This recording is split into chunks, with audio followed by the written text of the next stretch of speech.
This is statistically significant improvements in cardiorespiratory fitness, specifically VO2 max. Stop being stuck. There's a wonderful set of papers out of a couple of laboratories in Canada that champion this idea that's called exercise snacks. So there's a series of studies that have been done here that are really interesting, and they've looked at a couple of things that are noteworthy. One of them is a 20-second bout of all-out work, and this is actually done in workers in an office. And so what they had them do is run upstairs. And I believe it was about 60 steps is what it took them. Something along the order of 20 seconds exactly.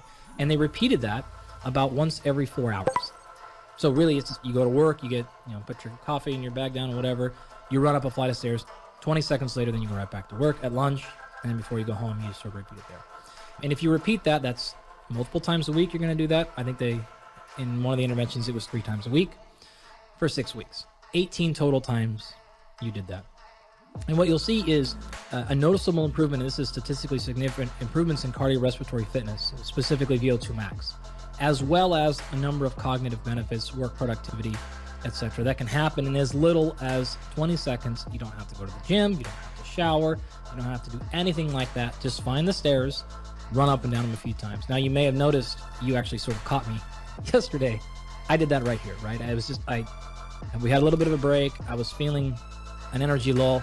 I ran up the stairs 3 or 4 times, felt a lot better. So that can actually also help. They ran another study where they looked at that following a giant high glycemic index meal. And what they saw, and then they took insulin measures and a whole bunch of other biological markers associated that you want to pay attention to with the high glycemic index meal. And they looked at those immediately, an hour, 3 hours, 6 hours as opposed.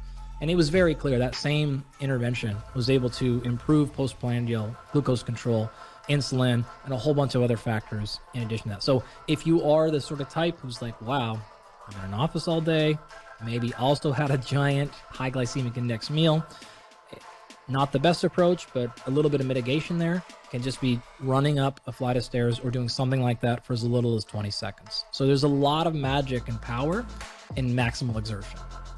If one does not have access to a flight of stairs at work, could they do jumping jacks? Absolutely. I mean, you could do anything you really wanted. It's not the mode of exercise that matters here. It is simply the exertion. You just get up as hard as you can. You could do burpees. You could do any number of things. You could sprint down your road, down the hallway, back and forth. The mode is just something that was easy for the scientists to control.